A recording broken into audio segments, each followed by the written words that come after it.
एक बात मैं बड़ी विनम्रता के साथ कहता हूं कि अपने लिए कुछ मांगने जाने से बेहतर मैं मरना समझूंगा। तो जो भी पार्टी काम देगी वो काम मैं करूंगा, लेकिन हमने मध्य प्रदेश की धरती पर फिर मजदूरों को पैदल नहीं चलना। एक साधारण कार्यकर्ता को इतने साल भारतीय जनता पार्टी जिसने मुख्यमंत्री बना के रखा, सब कुछ दिया भारतीय जनता पार्टी ने मुझे, अब मुझे भारतीय जनता पार्टी को देने का वक्त आया है।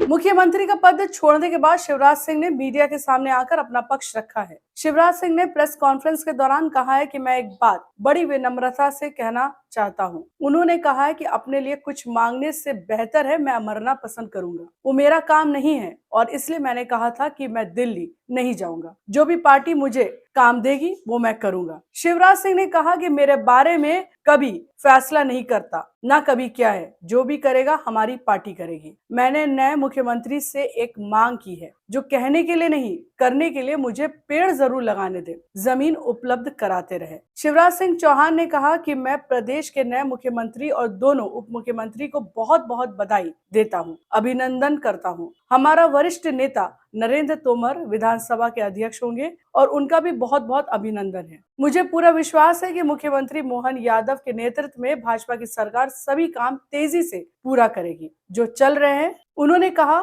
कि मैं सदैव उनको सहयोग करता रहूंगा। आज मेरे मन में संतोष का भाव है। 2003 में उमा भारती जी के नेतृत्व भारी बहुमत से सरकार बनी थी। 2008 में हमने फिर से सरकार बनाई। 2013 में भी बहुमत से सरकार बनाई और 2018 में सीटों के मामले में पिछड़ गए थे, लेकिन वोट ज्यादा मिले थे। उन्होंने कहा कि आज जब मैं यहाँ से विदाई ले रहा हूँ तो मुझे इस बात का संतोष है कि 2023 में भी फिर भारी बहुमत से भाजपा की सरकार बनी है। उन्होंने कहा है कि मुझे इस बात का भी संतोष है कि जब मध्य प्रदेश हमें मिला था तब ये एक बीमारू और पिछड़े राज्य के रूप से मिला था। इन वर्षों में मुझसे जितना समर्थन था, जितनी क्षमता थी, मैंने ईमानदारी से कार्य किया, अपने आप को झोंक दिया। शिवराज ने कहा कि नई सरकार लोक कल्याणकारी योजनाओं को लागू करेगी, मैं सदैव सहयोग करूंगा। उन्होंने कहा कि विदाई के वक्त मुझे संतोष है कि 2023 में भाजपा की सरकार बनी। जीत में केंद्रीय योजनाओं के कारण और लाडली बहना का योगदान भी जबरदस्त था। उन्होंने कहा कि पार्टी मुझे जो भी काम देगी वो मैं करूंगा। मेरे बारे में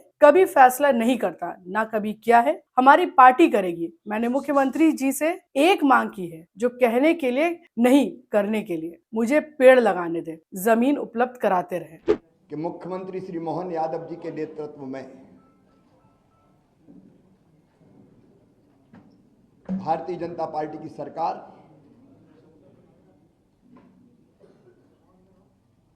जो तेजी से काम चल रहे हैं उनको पूरा करेगी, लोक कल्याणकारी योजनाओं को लागू करेगी और प्रगति और विकास की दृष्टि से मध्य प्रदेश नई ऊंचाइयां छुएगा। मैं सदैव उनको सहयोग करता रहूंगा, लेकिन आज मेरे मन में एक संतोष का भाव है। 2003 में उमा जी के नेतृत्व में भारी बहुमत से भारतीय जनता पार्टी की सरकार बनी थी और उसी सरकार का नेतृत्व मैंने उमा जी तिरंगा यात्रा और तिरंगा वाला जो हमारा उनका प्रकरण था, उसके बाद उन्होंने पद छोड़ा था और फिर श्रीमान गौर साहब के नेतृत्व में सरकार चली, फिर मैंने सरकार संभाली। उमा जी के नेतृत्व में कार्यकर्ताओं के परिश्रम से वो सरकार बनी थी। 2008 में हम फिर सरकार वापस लेके आ पाए जनता के आशीर्वाद से। 2013 में फिर भारतीय जनता पार्टी की सरकार भारी बहुमत से बनी। 2018 में वोट हमें ज्यादा मिले, लेकिन सीटों के गणित में हम पिछड़ गए थे। लेकिन बाद में फिर हमने सरकार बनाई। और आज जब मैं यहां से विदाई ले रहा हूं तो मुझे इस बात का संतोष है कि 2023 में फिर भारी बहुमत से भारतीय जनता पार्टी की सरकार बनी है। मेरा मन आनंद और संतोष से भरा हुआ है। लाखों कार्यकर्ताओं के परिश्रम से, प्रधानमंत्री जी के आशीर्वाद से, उनकी लोकप्रियता के कारण और केंद्र और राज्य की भी कल्याणकारी योजनाओं के कारण, जिसमें लाडली बहना का भी योगदान जबरदस्त है, ये सरकार बनी। लेकिन मेरे मन में संतोष है। एकात्म धाम का जो काम है, अभी मैंने देखिए मुख्यमंत्री जी से एक मांग की, पर्यावरण एक ऐसा विषय है जो कहने के लिए नहीं है, करने के लिए है। और धरती को आने वाली पीढ़ियों के रहने लायक बनी रहने देना है, इसलिए मैं रोज पेड़ लगाता हूं। मैंने मुख्यमंत्री जी से ये आग्रह किया कि मुझे पेड़ जरूर लगाने दे, क्योंकि पेड़ मुझे घर पे इतने लगा नहीं सकता मैं रोज, तो मुझे सरकारी ज़मीन पर ही लगाने होंगे और उसके लिए ज़मीन उपलब्ध भी हो और पेड़ ऐसी जगह लगे कि सुरक्षित रहे। तो मैंने मुख्यमंत्री जी से आग्रह किया कि मुझे पेड़ जरूर लगाने दें, उसके लिए जगह मुझे मिलती रहे ताकि इस काम को मैं जारी रख सकूं। तो पर्यावरण के प्रति जागरूकता भी हम पैदा करते रहेंगे निरंतर। मैंने पहले ही अनेकों बार कहा है कि एक बड़े मिशन के लिए हम भारतीय जनता पार्टी का काम करते हैं, कार्यकर्ता है, और मिशन तय करता है हम कहाँ रहेंगे। देखिए ये बढ़िया मैं क्षमा करें, एक बड़ा घटिया सोच है, मैं कहाँ रहूँगा, मैं कहाँ रहूँगा, मैं कहाँ रहूँगा। अब ऐसा आदमी कुछ नहीं कर सकता, सिर्फ अरे मैं नहीं बना, रोऊं गाऊं, बड़ा अन्याय हो गया। काय का अन्याय हो गया?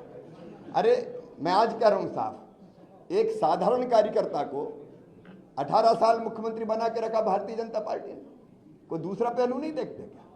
एक साधारण कार्यकर्ता को इतने साल भारतीय जनता पार्टी जिसने मुख्यमंत्री बना के रखा, सब कुछ दिया भारतीय जनता पार्टी ने मुझे, अब मुझे भारतीय जनता पार्टी को देने का वक्त आया है। ये सोच क्यों नहीं हो सकती? मुझे नहीं बनाया, क्या नहीं बनाया? और इसलिए मैं इससे ऊपर हूं बिल्कुल। मैं एक एक योजना का नाम नहीं लूंगा, लेकिन अनेकों कल्याणकारी योजना, और पिछला जो कार्यकाल था अभी जो गुजरा है, ये तो कोविड के दौरान 2 साल तो कोविड रहा, 1.25 साल ही हम ढंग से काम कर पाए। और कोविड में भी मैं एक चीज मुझे रोमांचित करती है, जब मजदूर पैदल आ रहे थे अपने सर पे गठरियां रख के, तो मेरी अंतरात्मा ने कहा कि मध्य प्रदेश की धरती पर कोई मजदूर पैदल नहीं चलना चाहिए। वो कठिन समय था, बसें लगाना और लोग नियुक्त करना, कर्मचारी अधिकारी, लेकिन हमने मध्य प्रदेश की धरती पर फिर मजदूरों को पैदल नहीं चलने दिया। मेरे बारे में कोई भी फैसला मैं नहीं करता, ना कभी किया है, पहले भी कभी नहीं किया, आज भी नहीं किया और कल भी नहीं करूंगा, मेरी पार्टी करेगी। मैंने उस दिन, जब आपको ध्यान होगा, जो संदर्भ था वो ये था कि बाकी दिल्ली में है, आप दिल्ली जाएंगे क्या? एक बात मैं बड़ी विनम्रता के साथ कहता हूं कि अपने लिए कुछ मांगने जाने से बेहतर मैं मरना समझूंगा। वो मेरा काम नहीं है, और इसलिए मैंने कहा था मैं दिल्ली नहीं जाऊंगा।